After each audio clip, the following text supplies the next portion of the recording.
Shalom, selamat hari Paskah kepada semua jemaah.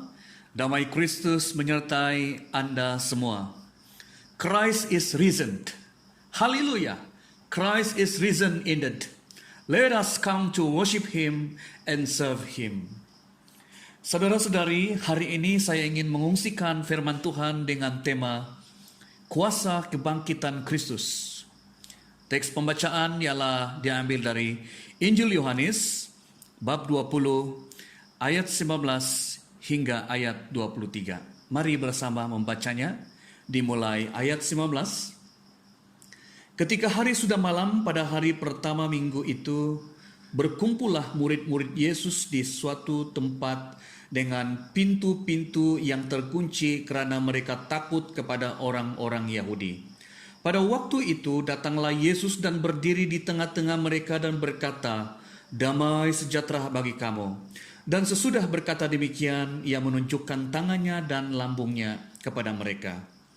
Murid-murid itu bersukacita ketika mereka melihat Tuhan. Maka kata Yesus sekali lagi, "Damai sejahtera bagi kamu. Sama seperti Bapa mengutus aku, demikian juga sekarang aku mengutus kamu." Dan sesudah berkata demikian, ia mengembusi mereka dan berkata, "Terimalah Roh Kudus. Jikalau kamu mengampuni dosa orang, dosanya diampuni. Dan jikalau kamu menyatakan dosa orang tetap ada, dosanya tetap ada." Saudara dan saudari, ada satu pertanyaan yang penting. Pertanyaan itu ialah, apakah perkataan Tuhan Yesus yang sangat penting selepas pada kebangkitannya, selepas atau pada kebangkitannya? Saudara-saudari, pada hari Paskah kita perlu memahami dengan sangat jelas apa artinya Paskah. Bukan hanya dari penderitaan dan kematiannya, tapi juga dari kebangkitan dan penampakan Yesus sebelum ia terangkat ke surga. Pada hari ini kita akan belajar firman Tuhan, khususnya apa yang berlaku kepada murid-murid Kristus sebelum Yesus bangkit dan sesudah ia bangkit.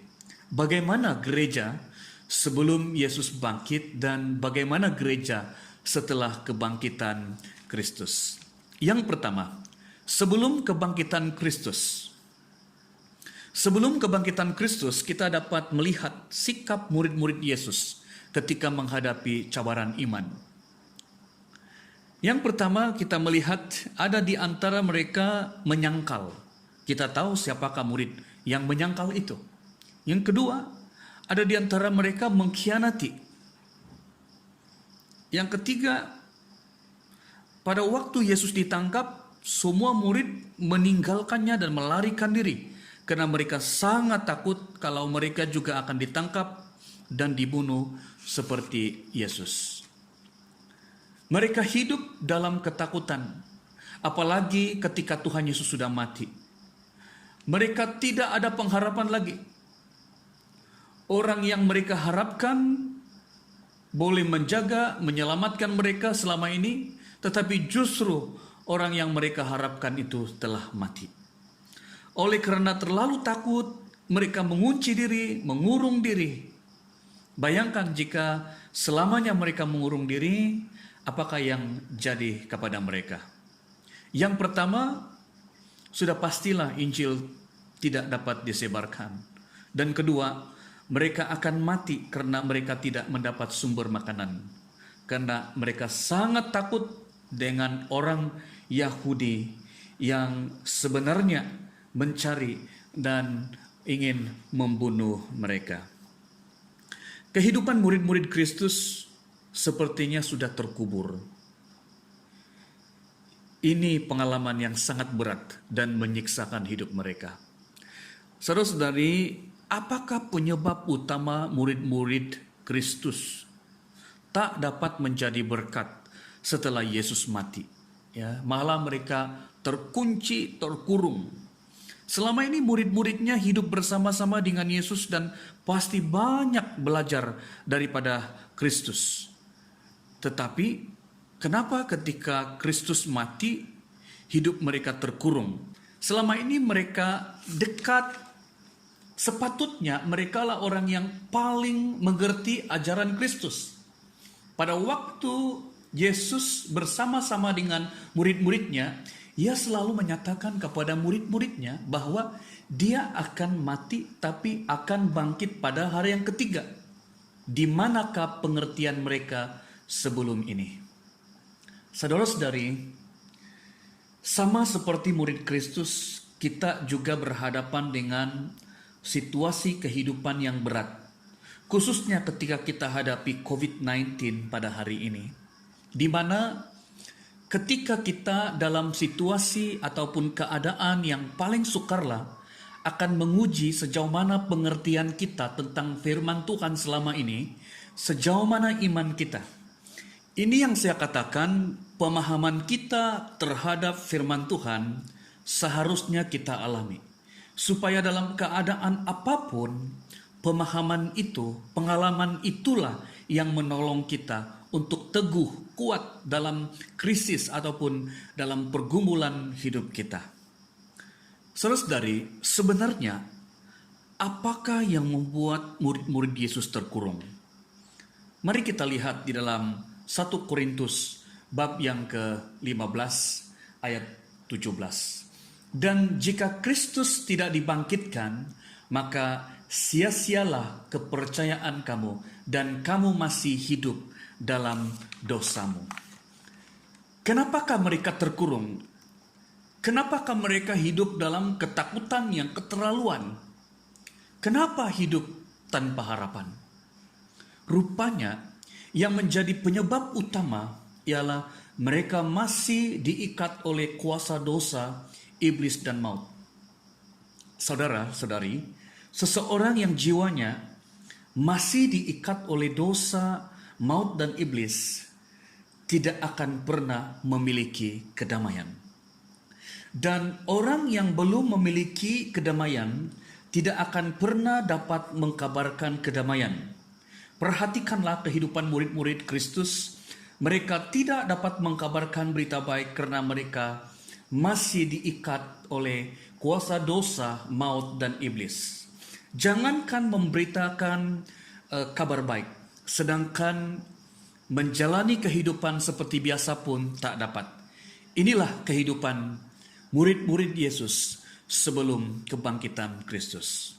Yang kedua, selepas kebangkitan Kristus, setelah mereka bertemu dengan Yesus yang mati dan bangkit, hidup mereka berubah. Mereka hidup oleh Injil, mati karena Injil. Ya, kita perhatikan semua murid-murid Kristus kecuali Yohanes, semua mati disiksa. Sebelum ini mereka menyangkal, sebelum ini mengkhianati, sebelum ini ketakutan, sebelum ini terkurung. Tetapi setelah mereka mengalami Tuhan Yesus, berjumpa dengan Tuhan Yesus yang bangkit, maka sekarang mereka sanggup memberitakan Injil walaupun harus mati. Kehidupan mereka telah menjadi berkat dalam semua sudut. Dan inilah yang menyebabkan Injil tersebar dan gereja bertumbuh di merata tempat. Saudara-saudari yang saya kasih dalam Tuhan Yesus Kristus, pertanyaan terbesarnya ialah, kalaulah Yesus tidak dibangkitkan, apakah ada pengharapan dunia hari ini?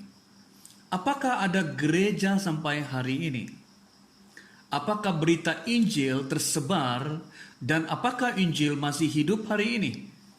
Apakah murid-muridnya memiliki api di dalam tulang untuk melayani Kristus? Pertanyaan yang berikutnya ialah, apakah sebenarnya yang telah mencetuskan keaktifan kebangkitan murid-murid Yesus? Yang mencetuskan keaktifan, yang mencetuskan kebangkitan murid-murid Yesus sehingga mereka boleh keluar dari ketakutan mereka ialah damai sejahtera. Yohanes 20, 19, 23.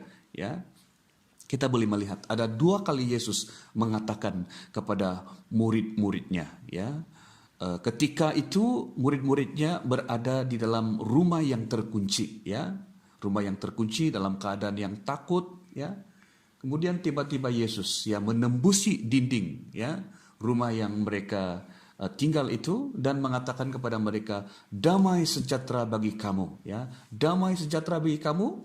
Itu ayat yang ke-15 dan kemudian 20, dan sudah berkata demikian ia menunjukkan tangannya ya. Yesus menunjukkan tangannya dan lambungnya kepada mereka.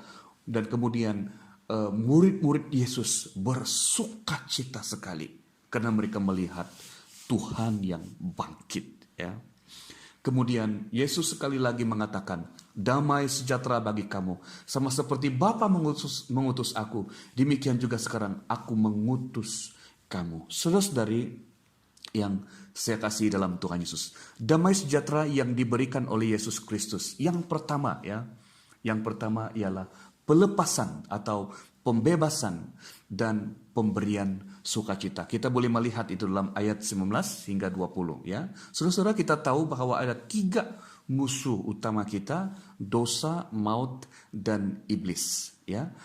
Pada waktu Yesus bangkit, inilah yang telah dikalahkan ya, telah dikalahkan. Dan ini juga berarti bahwa pada waktu Yesus mengatakan damai sejahtera atau shalom, berarti inilah merupakan satu pengistiharan ya kepada murid-muridnya, di mana mereka dilepaskan, dibebaskan daripada dosa dan diberikan sukacita.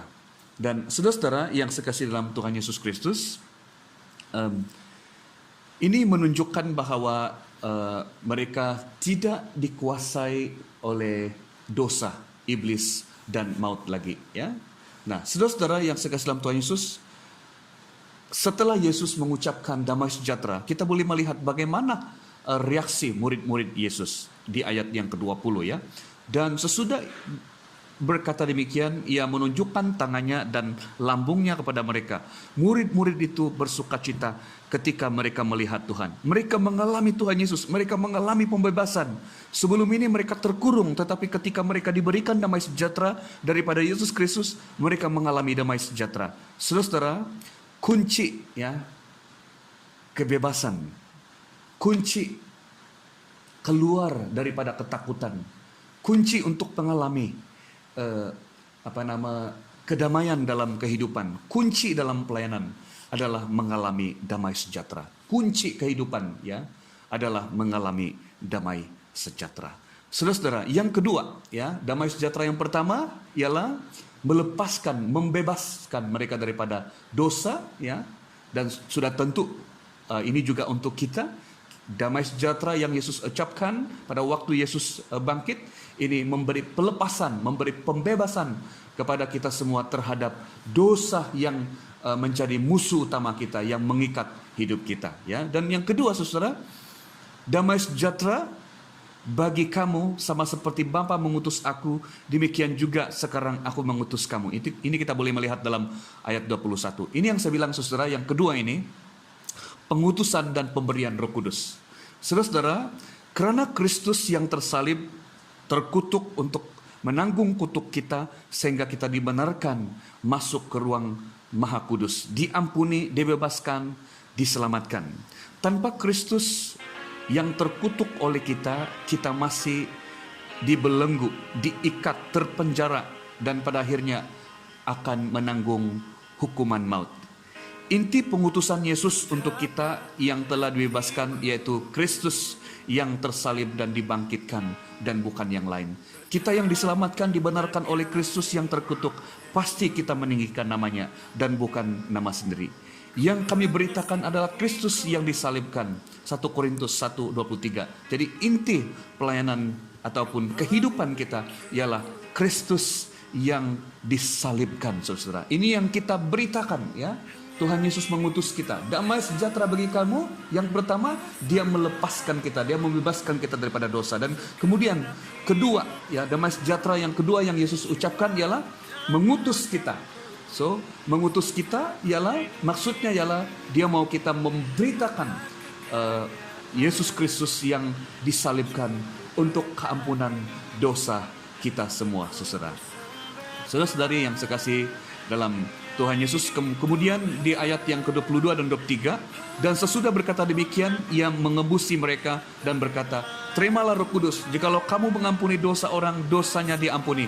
Dan jikalau kamu menyatakan dosa orang tetap ada, dosanya tetap ada. Saudara, Roh Kudus adalah pengajar, penolong, penghibur, bersaksi tentang Yesus, menginsafkan manusia dari dosa, kebenaran, dan penghakiman. Jadi ini Roh Kudus adalah meterai keselamatan kita.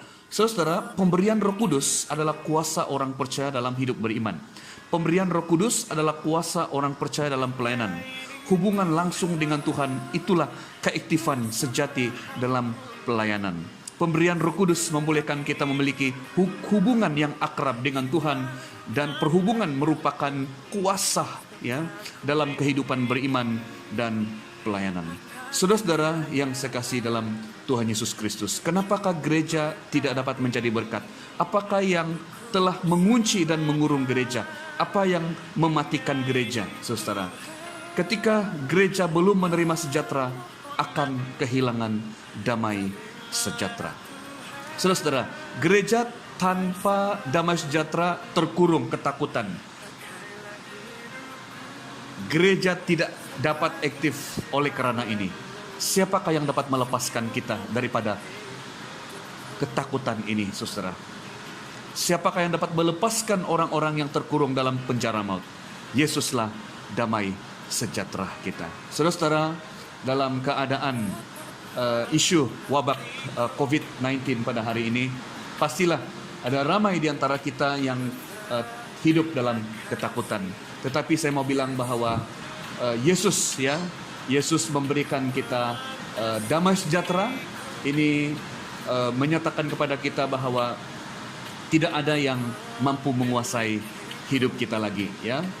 Iblis, maut, ya, itu tidak menguasai kita lagi. Dosa tidak menguasai kita lagi, ya.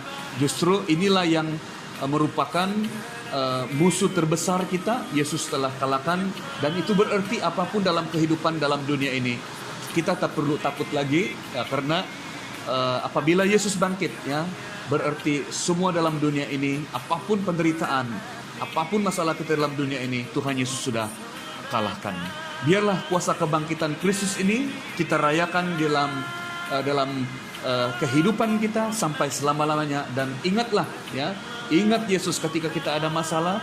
Ingat Yesus yang telah mengalahkan semua penderitaan kita di atas kayu salib, dan kemudian dia bangkit, dia memberikan pengharapan yang baru kepada kita. Tuhan memberkati. Amin.